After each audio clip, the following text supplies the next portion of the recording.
Glória a Deus. Queridos, vamos abrir a nossa Bíblia no texto da palavra do Senhor. Carta do apóstolo Paulo a Filemon. Glória a Deus.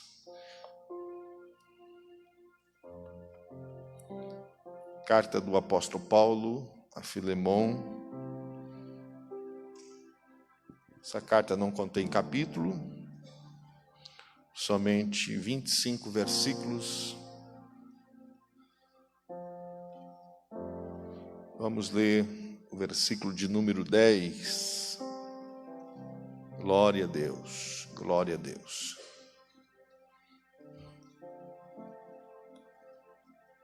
Aleluia.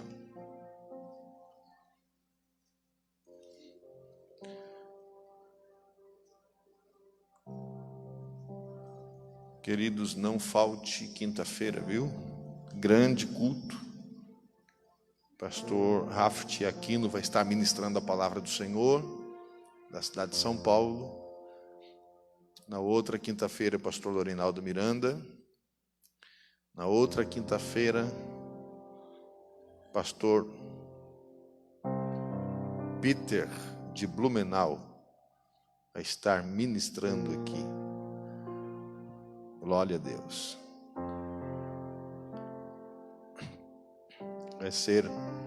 Estamos numa campanha muito abençoada, mais do que vencedor. Venha receber a bênção. Quinta-feira, o templo estava cheio, foi uma glória de Deus. E Deus tem nos abençoado. Terça-feira, ciclo de oração. Toda a família na igreja, homens, mulheres, jovens, adolescentes, e também as crianças, viu? Está uma bênção, todos os departamentos Deus tem abençoado. Diz assim, Filemon, versículo 10: peço-te por meu filho Onésimo, que gerei nas minhas prisões. Peço-te por meu filho Onésimo, que gerei nas minhas prisões. Quero estar assentado, se puder permanecer com a Bíblia nesse texto, nós vamos estar falando de versículos anteriores e posteriores a esse que lemos. Meus amados, há 2 domingos que nós viemos falando sobre este assunto de paternidade espiritual, onde nós falamos no dever de cada um de nós gerarmos filhos espirituais, filhos na fé, filhos do Senhor, e a responsabilidade de cada um de nós em cuidarmos de alguém, da sua vida espiritual, de nós adotarmos isso. E eu estou muito feliz porque eu tenho visto que muitos irmãos estão já com este sentimento no seu coração bem aceso, esta chama do Espírito Santo, e estão já tomando alguma direção e cuidando, já procurando cuidar de alguém, se preocupar com alguém. Isto glorifica ao Senhor. Eu falei da paternidade espiritual no primeiro domingo, sobre o conceito de Paulo sobre paternidade. Ele nos ensina, ele mesmo diz: eu sinto de novo dores de parto.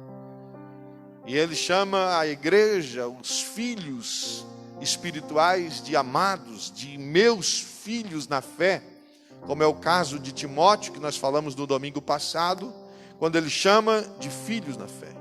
E hoje nós vamos ver aqui o próprio apóstolo falando: peço-te por meu filho Onésimo, a quem gerei nas minhas prisões.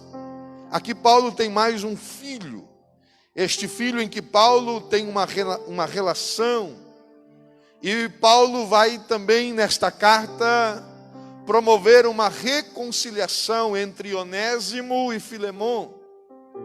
Essa epístola, como disse, não tem capítulo, ela tem 25 versículos, ela é uma das menores da Bíblia, mas as lições, as verdades espirituais nesse texto são profundas, lições que a igreja não deve somente ouvir num domingo como este, onde nós estamos no culto da família, mas nós precisamos colocar em prática no nosso dia a dia, como cristão, como vida e como serviço ao reino de Deus. Essa epístola, pelo menos, ela traz 3 princípios muito claros entre o apóstolo enviando esta carta a Filemon. E o primeiro princípio desta carta é a do perdão. É o princípio de perdoar, o princípio da restauração, é o princípio da segunda chance. Porque Onésimo cometeu um delito grave, e ele está preso por causa deste delito. Na prisão, Onésimo conhece um outro prisioneiro, cujo nome era Paulo. O apóstolo Paulo está preso em Roma por causa do evangelho. Onésimo está preso por causa de um crime. E tudo indica que eles são companheiros da mesma cela. E Paulo então vai se utilizar da oportunidade de estar próximo, de estar junto com Onésimo, para evangelizar Onésimo. Então Paulo ganha Onésimo para Jesus e para o evangelho, e transforma Onésimo em um evangelista que se torna um representante também do ministério de Paulo. E antes, Paulo, porém, então vai tratar, Paulo vai curar, Paulo vai fazer um ajuste que falta em uma situação que Onésimo deixou para trás. E é impossível nós seguirmos avante sem resolver algumas coisas que ficaram para trás mal resolvidas. O segundo princípio desta epístola é o da confrontação. Porque quando Paulo escreve a Filemon, ele vai dizer assim, no versículo 19, em uma tradução da linguagem de hoje: tu me deves a mim mais do que ele deve a ti. Olha só, Paulo está dizendo a Filemon: tu me deves a mim mais do que ele deves a ti, senão que me deves a tua própria vida. Então Paulo está lembrando a Filemon de alguma situação na vida dele, e nesta relação entre Paulo e Filemon, que agora dá autoridade ao apóstolo Paulo de cobrar de Filemon uma postura diferente. Nós vamos entender isso daqui a pouco. Mas aqui está um princípio de confrontação. E Paulo está dizendo a Filemon mais ou menos o seguinte: assim como um dia você precisou de perdão e eu te perdoei, agora é a hora de você perdoar Onésimo. Você está entendendo? Por quê? Porque eu depositei na tua conta, e agora eu quero que tu faça creditar tudo que eu depositei na tua conta. Agora acredite na conta de Onésimo. E esse é um princípio de confrontação. O terceiro princípio dessa epístola aqui está revelado em que Paulo deixa muito claro em que Filemon precisava dar uma segunda chance, uma oportunidade de reconstruir. E que o próprio amor fraternal, o amor de Deus nos dá isso. Isso é dado por Deus, a oportunidade de reconstruir, a possibilidade de consertar as coisas, a possibilidade de retomar, e o incrível de se tornar mais útil para Deus do que em outra ocasião. Filemon. Só que Onésimo roubou Filemon, furtou, causou algum dano, E isso está registrado na epístola quando Paulo diz lá no verso 18: se ele te causou algum dano. E essa expressão dano aqui é prejuízo. É fruto de algum tipo de extorsão, roubo, de invasão de limite. Então Onésimo rouba Filemon e foge. Só que tem uma coisa. Filemon é um homem de influência. Filemon é um homem conhecido. Filemon é um homem de autoridade. Filemon é um homem de poder. E o que acontece? Onésimo foge e Filemon manda a guarda. Filemon manda as autoridades atrás dele e ele é preso na capital de Roma, em Roma, na capital do império. E Onésimo está preso, cumprindo a sua pena. Onésimo está preso em Roma. De maneira providencial, a Bíblia então nos relata aqui que Onésimo se torna este colega, este prisioneiro, e provavelmente na mesma cela de Paulo. Só que Paulo foi o discipulador de Filemon, o patrão, o fazendeiro de Colossos, o homem que foi prejudicado. E quando Paulo começa a conversar com Onésimo, então ele toma conhecimento dos episódios que ocorreram em Colossos. E talvez Paulo conhecia a história por quê? Porque tem uma relação de amizade, de paternidade com Filemon, o fazendeiro, o patrão que foi roubado. Então Paulo começa a discipular, a mentorear e a fazer de Onésimo um discípulo na prisão. E quando Onésimo está pronto, Paulo então desenvolve por ele um carinho tão grande, tão fraternal, tão paternal, tão íntimo, que no versículo 10 que nós lemos, ele vai dizer: peço-te por meu filho. Ele não diz por Onésimo, ele não diz pelo prisioneiro, ele diz por meu filho Onésimo. Peço-te por meu filho, porque quando ele vai enviar Onésimo de volta a Filemon, ele faz o pedido nesta carta.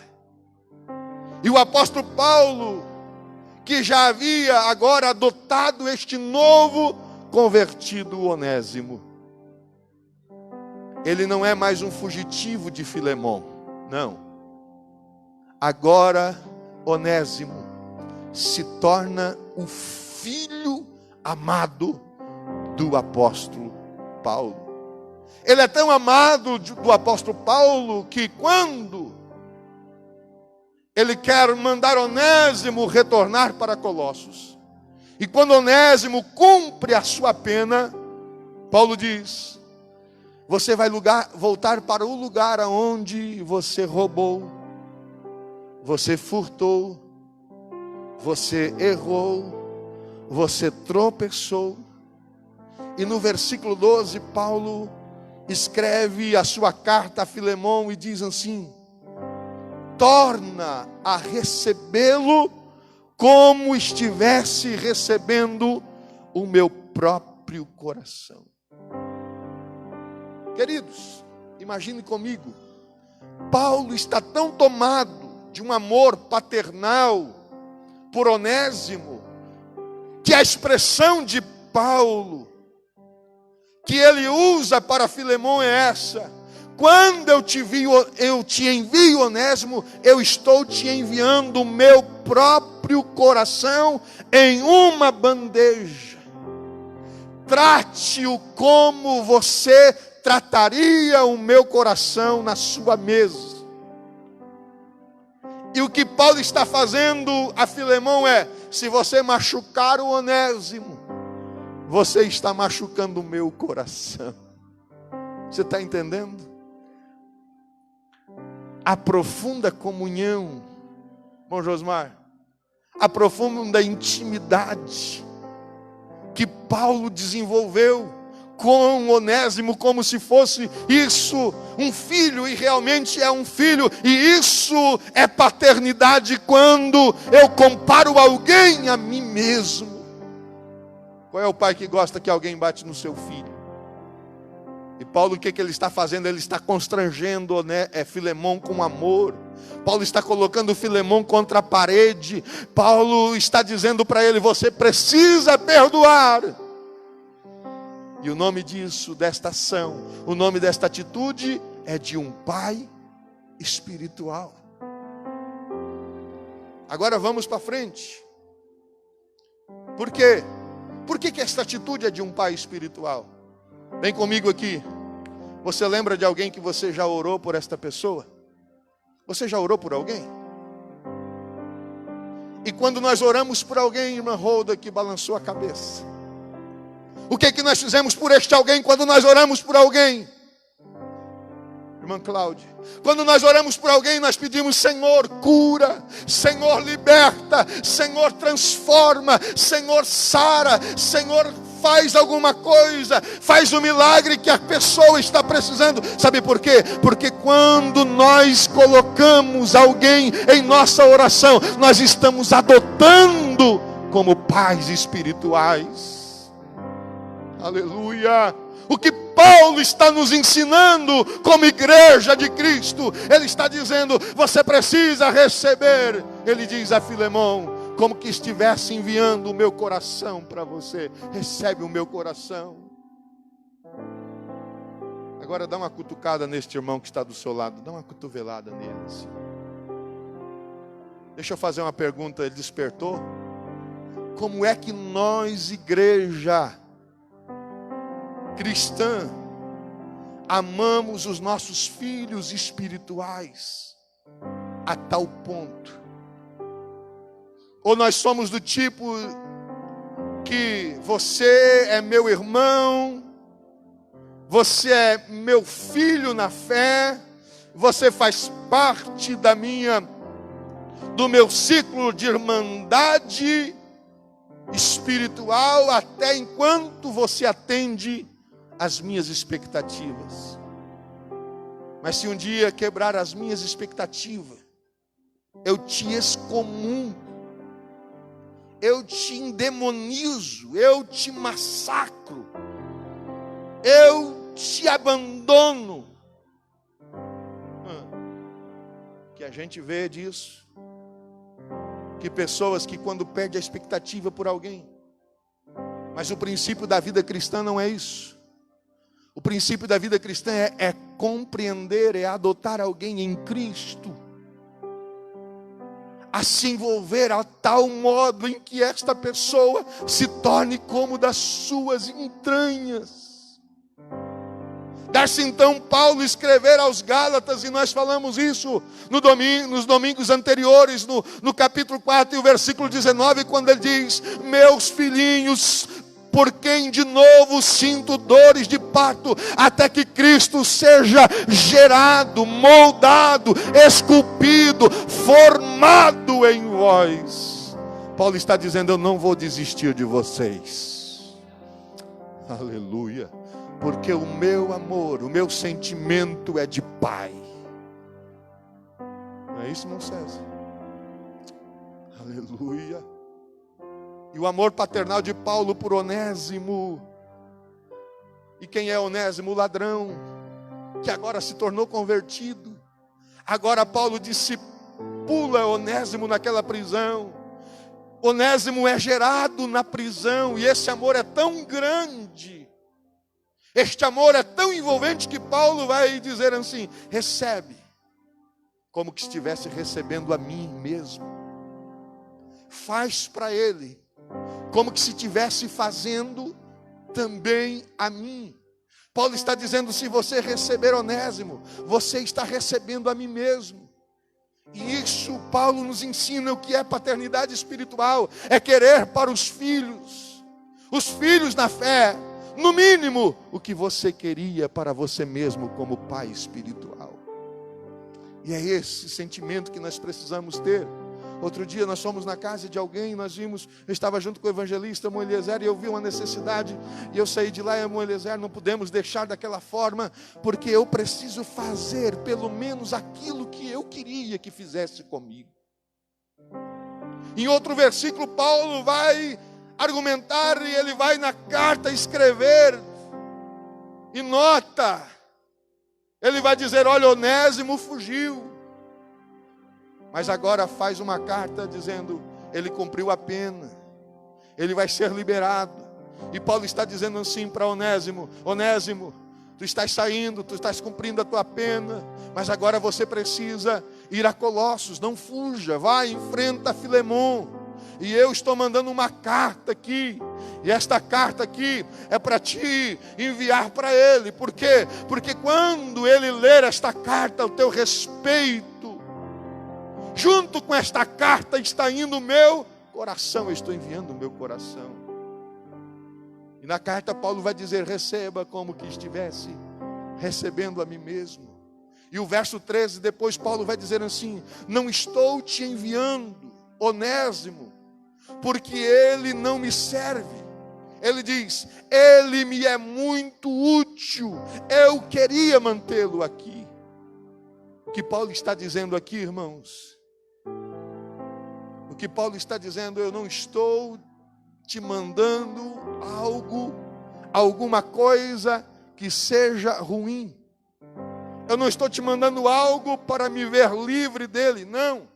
Eu não estou te mandando algo porque ele não tem nenhuma utilidade, não. Eu estou te mandando alguém que foi tratado.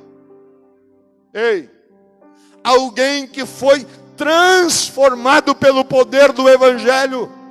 Alguém que foi gerado em Cristo na prisão. Alguém que foi lapidado e agora eu estou te enviando.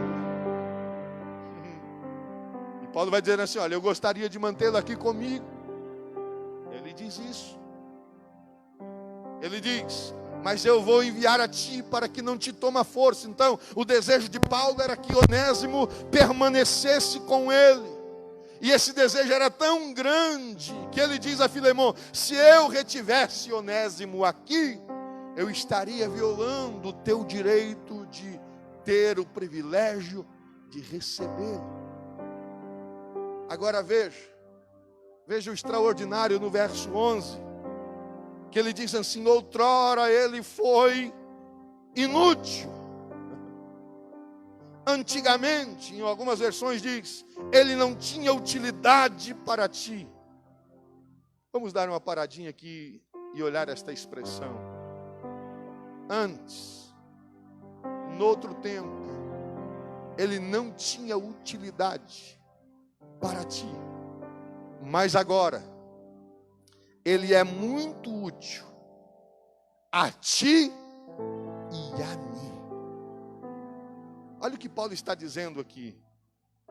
Primeiro, Paulo está dizendo de um hábito que nós, irmãos, precisamos corrigir.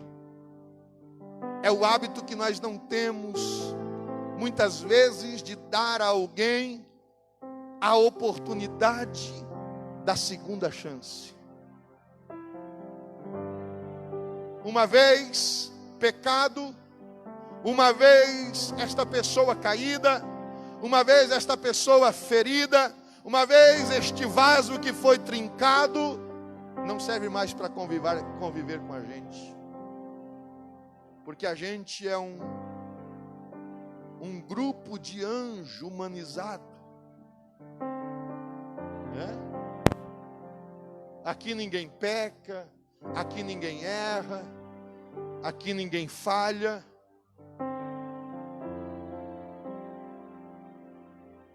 Então quem peca, quem erra, não pode permanecer aqui. E isso muitas vezes acontece em nosso meio. E eu quero dizer que nós não somos anjo. Tem algum anjo aí? Só que tem uma coisa, muitas vezes nós queremos que o vizinho do banco da igreja se comporta como que se fosse anjo, mas nós não somos anjo. Nós até mesmo aceitamos que um assassino venha para a igreja, se converta, um estrupador, um prostituto, um alcoólatra, um drogado, aceite a Jesus, seja discipulado, seja batizado, conte o testemunho que Deus fez uma grande obra. Mas nós não aceitamos quando um dentre nós tropece. Por quê? Porque neste caso, Deus fez uma grande obra com o assassino, com o ladrão. Naquele caso. Agora nesse que caiu, parece que Deus não tem o poder e a capacidade de restaurá-lo. E Paulo está dizendo, noutro tempo, ele não te era útil, mas agora, aleluia. E se eu fosse você, levantava a tua mão.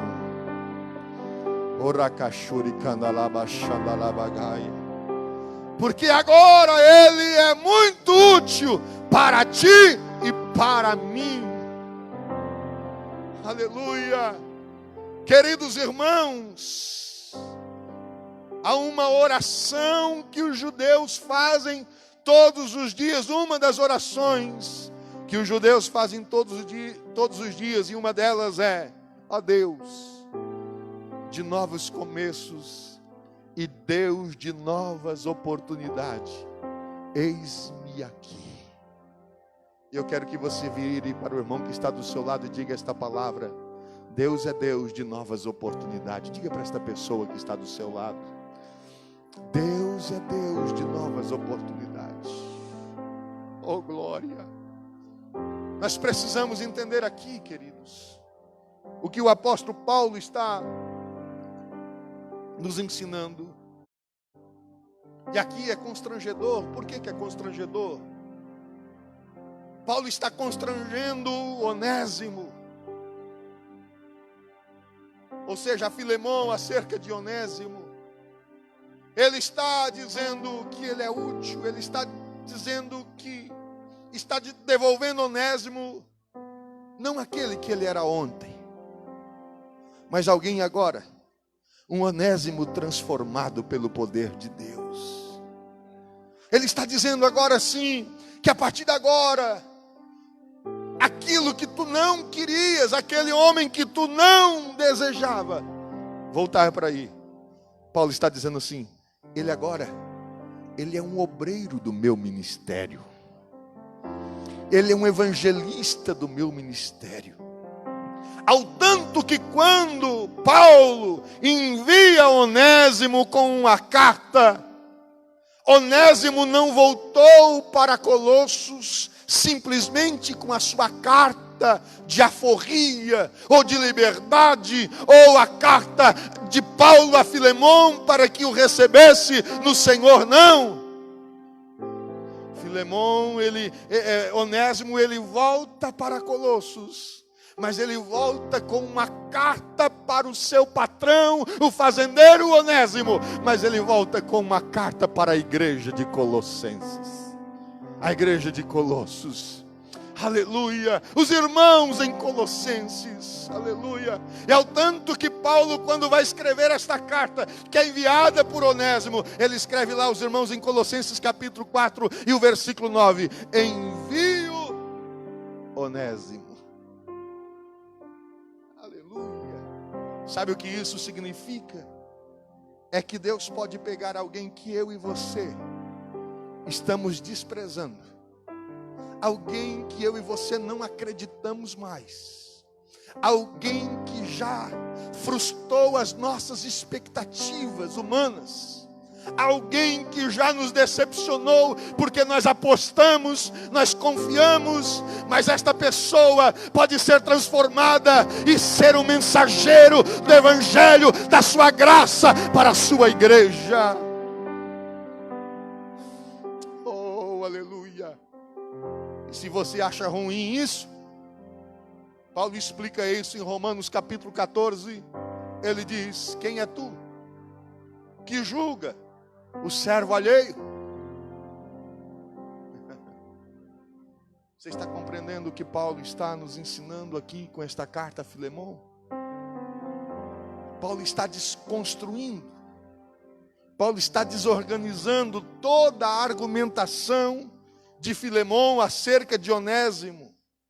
E o nível de Paulo, que Paulo chega nesta conversa com Filemão, o apóstolo Paulo conhece Filemão, e por isso que ele insiste, é por isso que ele intensifica as suas palavras de amor, de dívida, de pagamento, de coração, de a mim mesmo, de filho, porque ele sabe que Filemão não vai ceder facilmente, então ele vai querer cobrar esta dívida de alguma forma de Onésimo, e Paulo usa duas expressões extremamente constrangedoras. E a primeira expressão está no versículo 16, ele diz assim: não quero que receba como escravo, mas acima disso, como irmão. Esse Paulo aqui é fera. Esse Paulo é extraordinário. Paulo está dizendo para Filemão assim: Filemão, você é meu filho, mas o Onésimo também é meu filho. Olha só. E ele não pode ser, o que Paulo está induzindo, que Paulo está tratando aqui, é o seguinte: Filemão, ele não pode ser tratado na sua casa como escravo. Ele precisa ser tratado como irmão, porque ele é filho das minhas prisões, e eu o transformei em ministro do meu ministério. E eu faço uma pergunta para você aqui, esta pergunta é muito forte, mas eu preciso perguntar para você: como é que nós estamos tratando os nossos irmãos? Ou alguém está se achando superior ao outro? Deixa eu dizer uma coisa aqui, irmãos. Tem muita gente que precisa se converter de novo. É isso aí. Tem muita gente que precisa aceitar Jesus de novo. Porque tem pessoas, irmãos, que na primeira... Olha, escute bem o que eu vou dizer aqui, ó. Tem pessoas que na primeira oportunidade que tem, fala mal dos seus irmãos. Irmão, sabe aquela casa que você frequenta e chega na hora do café, começa a falar dos irmãos da igreja? Eu vou te dar um conselho: não vai mais nessa casa. Murmura do seu próximo, lança no rosto uma dívida que Deus já perdoou. E tem gente que diz assim: essa pessoa não pode ser nem chamada de cristão. Quem sou eu, irmão, para falar isso? Essa carta está dizendo isso. Paulo está dizendo a Filemão, ele agora é irmão, porque esta carta é constrangedora. Olha o que diz o versículo 19. Paulo vai dizer a Filemão, e aqui Paulo parece que pega pesado.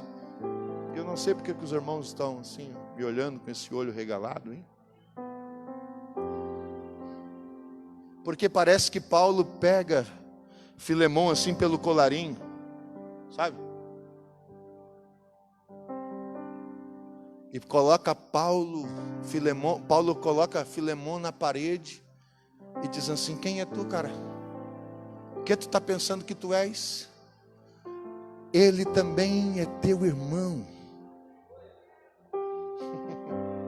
Ele diz assim: se ele tiver alguma dívida, olha só, Paulo está dizendo, e Paulo diz assim: porque eu, Paulo, da minha própria mão escrevi essa carta.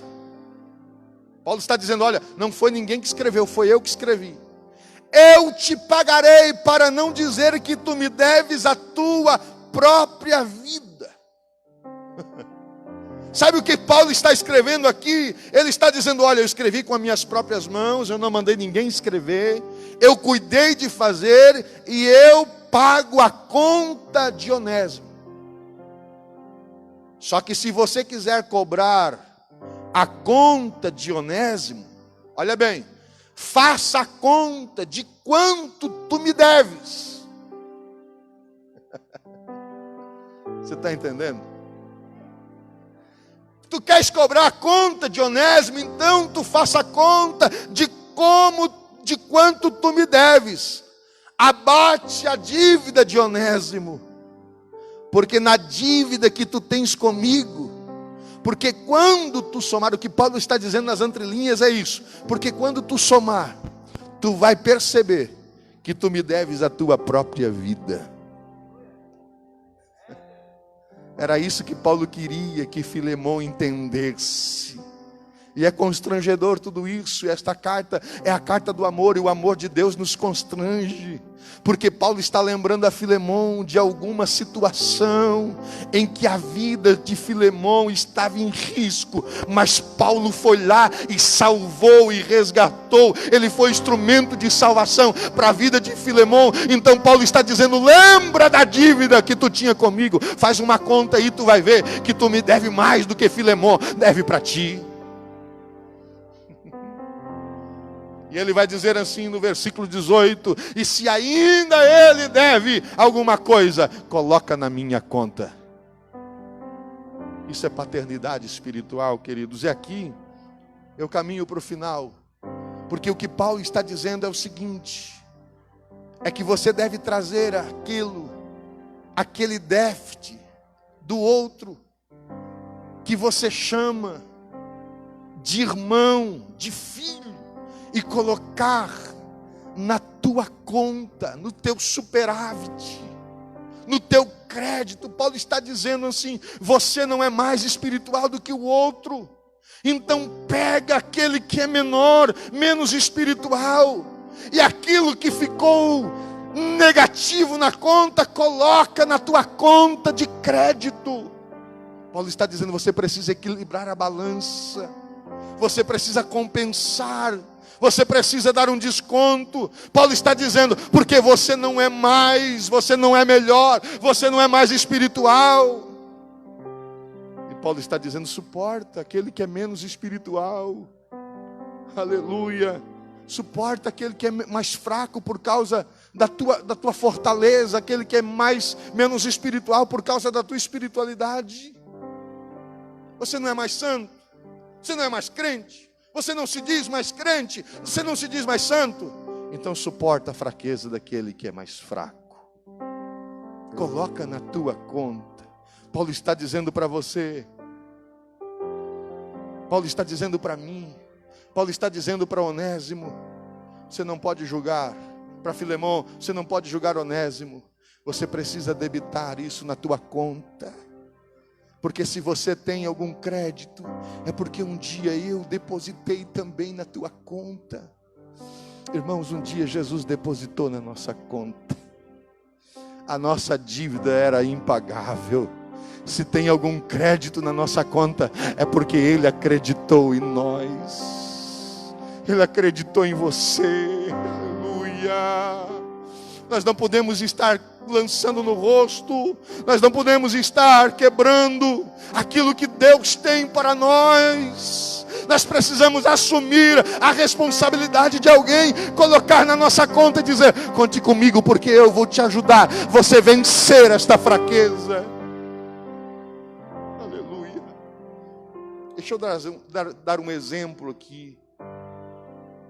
Na indumentária do sacerdote havia uma placa que ficava na altura do peito do sacerdote, chamada de éfode.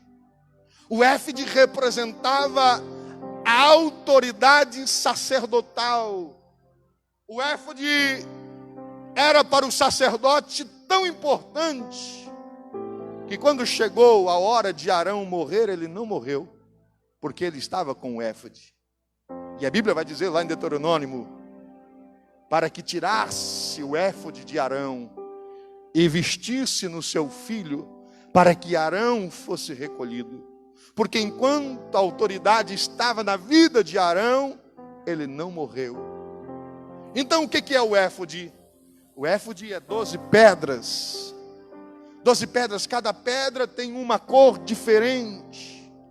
E aquelas pedras eram costuradas em um tecido. Então, porque o éfode não era mais nada do que um tecido com 12 pedras costurada. E quem olhava de frente, vinham as pedras do mesmo tamanho, lineares, regulares, parecidas, aparentemente trabalhadas, mas elas não eram trabalhadas. E a parte irregular do éfode ficava na parte de trás. Só o sacerdote que olhava. Quem olhava da frente, estava tudo bonito. Quem olhava assim, estava tudo perfeito. Mas só o sacerdote que olhando, ele via a irregularidade. O sacerdote, quando ele olhava, ele via pelo lado de cá que nem tudo era perfeito. E sabe o que isso significa? Isso significa a missão intercessória de um sacerdote. Isso significa a missão intercessória de um pastor. Eu vou traduzir aqui. O sacerdote não podia espalhar ou denunciar os erros de ninguém. De uma tribo que procurava ele para fazer uma confissão. Quem olhava o éfode de frente, tudo estava perfeito. Tudo estava certinho. Agora o sacerdote, ele sabia. Porque do lado de cada pedra, Deus revelava. E ele sabia que nem tudo estava perfeito. Ele sabia que nem tudo era como alguém olhava. Porque ele conhecia, ele sabia, só que tinha uma coisa, cabia ao sacerdote ele guardar aquilo que ele carregava no seu peito como um segredo. Porque o sacerdote tem esta missão de carregar no peito o segredo que ninguém sabe. Mas a missão dele é interceder pelo povo. Assim também é a missão do pastor. Alguém olha, alguém vê e vê que está tudo perfeito, mas o pastor, ele guarda no peito a confissão de alguém. E ele precisa guardar em segredo. Mas sabe o que ele vai fazer? Ele vai interceder a Deus. Aleluia. Um dia alguém me perguntou de uma igreja que eu cuidava e disse: olha, eu vou sair dessa igreja. E eu perguntei por quê? Porque aqui não tem disciplina. As pessoas aqui, elas cometem pecado e não sofrem punição. E eu disse para ele: quem disse isso? E ele me disse assim: é porque ninguém fica sabendo. Eu disse: é porque nessa igreja tem sacerdote. Nessa igreja não tem juiz religioso. Porque o juiz religioso, ele acha que a espada da punição é a língua. Então ele tem que sair espalhando o pecado de todo mundo. E existe um monte de juízes religiosos na igreja que quer espalhar o pecado. Mas enquanto tiver sacerdote que carregar o éfode no peito, aleluia, pode haver confissão. Quem olhar para você vai ver que tudo está perfeito, que tudo está bem. O sacerdote sabe, só que é Ele Deus e você. É Ele Deus e você. Aleluia, aleluia, aleluia. O sacerdote, ele é aquele que intercede. E o nome disso não é apenas ética pastoral. O nome disso é oráculo espiritual. Aquilo que eu uso como intercessão para alguém que está precisando de reconciliação com Deus. Aleluia. E eu não posso pegar isso para ser um rival de instrumento de perseguição ministerial ou pastoral, não. Isso eu preciso colocar na minha conta e abraçar, como Paulo disse: se tem alguma dívida, coloca na minha conta. Ora, caixanda labagai. Oh, aleluia. Eu recebo alguns irmãos no gabinete e ouço muitas coisas, mas eu quero dizer uma coisa para você: nunca me pergunte o que esta pessoa me falou no gabinete, porque você vai ficar decepcionado com a resposta. A única coisa que eu pergunto para a pessoa que às vezes vem falar, conversar, se aconselhar, é: este segredo que você está contando, você contou para mim? É só para mim ou é para mais alguém você já contou? Porque não me peça segredo. Segredo que você já contou para outras pessoas. Agora, se você está contando para mim, aqui está um sacerdote. Pode ficar tranquilo, porque alguém vai olhar para você. Está tudo bem, mas o sacerdote sabe. Só que ficará entre o sacerdote, você e Deus. Aleluia. Eu termino aqui. Você quer mais um exemplo de segunda chance do que esse de Onésimo? E eu vou lhe dar um exemplo de segunda chance. O único que pode ser mais real do que este de Onésimo. Porque Onésimo aqui foi apenas um relapso, apenas um resumo daquilo que nós podemos extrair. O tempo não nos deixa ir mais além. Mas um único exemplo mais poderoso e mais forte do que esse de Onésimo, sabe qual é? É você. É você. É você. É você. É eu. Esse é o exemplo mais gritante nesta noite. É o exemplo que fala mais alto, é o exemplo mais poderoso. Porque se você não consegue compreender a grandeza da segunda chance que Paulo gera na vida de Onésimo, pare um pouco e pensa em você. Você já analisou a tua história? Aonde você esteve? O que você fez? Quem você era? Aonde você estaria se não tivesse recebido de Deus uma segunda chance? Mas nós estamos aqui nesta noite. Oh, fique de pé.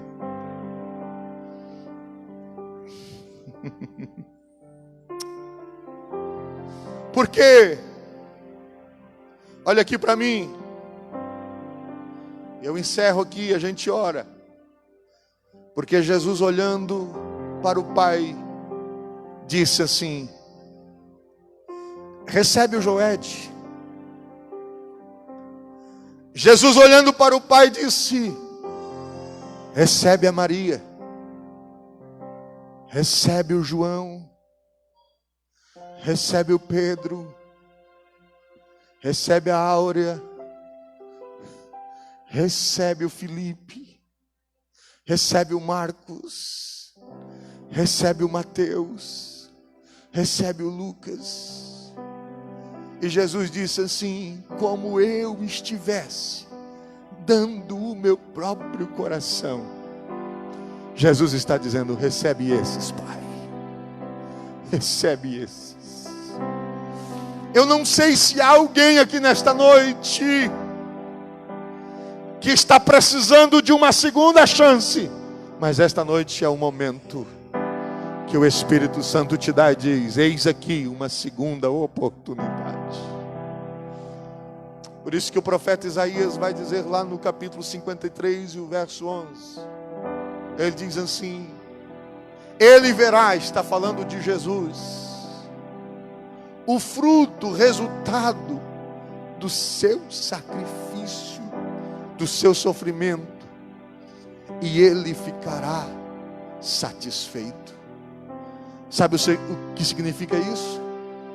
É que Jesus está olhando lá do trono do Pai, e ele está vendo esta igreja, e Jesus está vendo você aqui hoje. E sabe o que Jesus diz?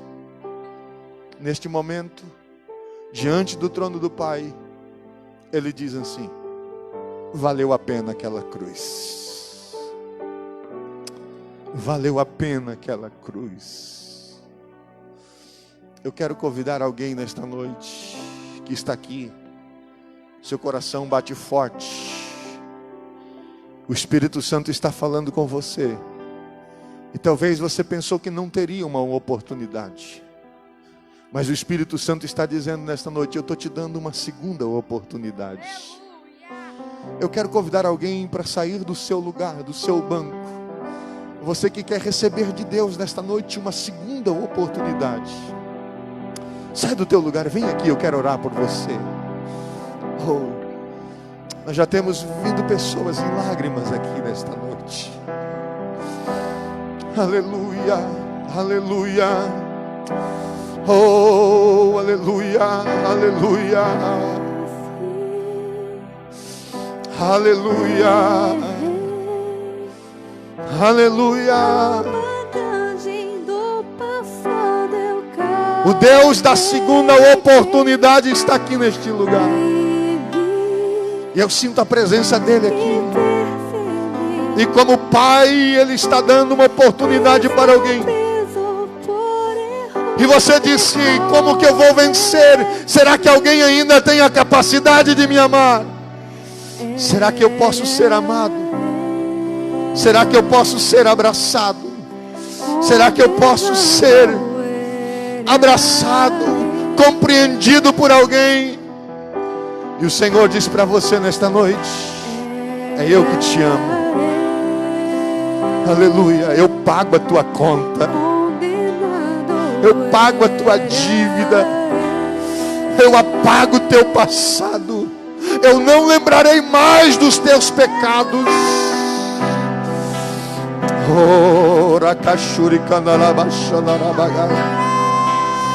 O Senhor manda dizer para esta mulher aqui: mulher, aleluia, o Senhor está escrevendo uma nova história na tua vida hoje.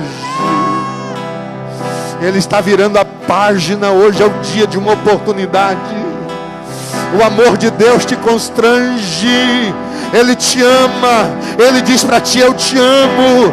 Eu te amo, diz o Senhor para você nesta noite. Você não está esquecido. Eu preparei este culto, esta palavra, só para falar contigo, porque eu estou preparando uma nova história para a tua vida, diz o Senhor. As tuas lágrimas secaram, mas eu coloco um novo canto na tua boca, diz o Senhor nesta noite.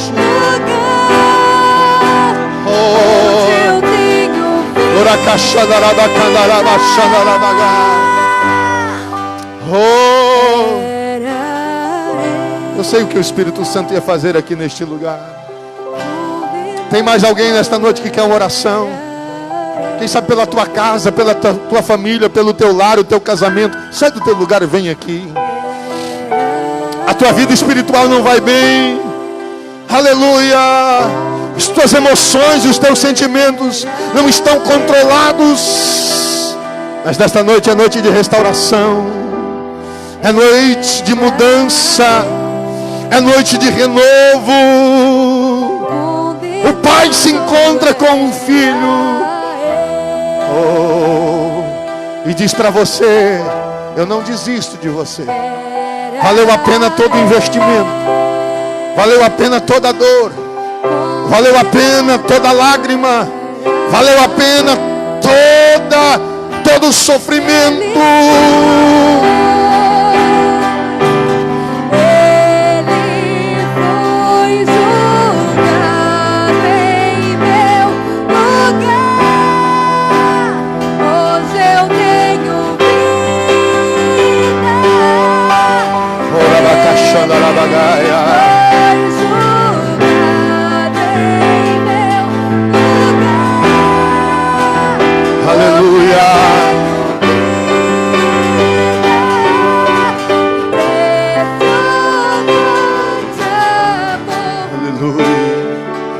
quero perguntar aqui nesta noite.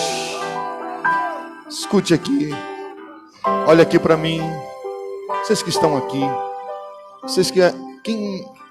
Quem não é evangélico ainda e não tomou uma decisão de receber Jesus como Salvador. E nesta noite gostaria de tomar essa decisão, dizer: eu quero Jesus. Eu quero ser este filho cuidado, amado por Cristo. Tem alguém que ainda não tomou essa decisão publicamente de receber Jesus como o seu único e suficiente Salvador? Pastor, eu já tenho Jesus, mas a Bíblia diz que nós precisamos crer com o coração e com a nossa boca confessar. E se você deseja nesta noite aceitar Jesus, levante a sua mão como um sinal. Nós temos aqui pessoas que estão recebendo Jesus como Salvador. Nós temos mais 4 pessoas aqui que estão recebendo Jesus como Salvador. São 9 pessoas que estão aceitando Jesus como Salvador nesta noite. Aleluia. Tem mais alguém que gostaria de receber Jesus como Salvador nesta noite? Você ainda não tomou essa atitude, mas esta noite é uma atitude de você. Eu quero ter este afeto, este cuidado, este amor, esta paternidade. Se você levantar a sua mão, se tem mais alguém dos que não levantaram ainda, daqueles que não levantaram, eu quero orar por você. É uma noite de mudança, é uma noite de milagre. Tem mais alguém dos que ainda não levantaram as mãos, que gostaria de levantar a sua mão e confessar diante de todos, dizendo: eu quero esse Jesus para a minha vida? Eu posso orar? Aleluia. Você não vai querer Ele. Não é que você não tem, não é que você não quer, mas você não quer fazer esta confissão, porque é a partir daqui que tudo muda na tua vida, na tua história, na tua casa, na tua família. Aleluia, aleluia, aleluia, aleluia, aleluia. Vamos orar. Pastor Sérgio, chega aqui, faça esta oração. Eu quero convidar os obreiros a impor as mãos, porque onde vocês colocar as mãos, haverá milagre, haverá cura, haverá libertação, haverá reconciliação.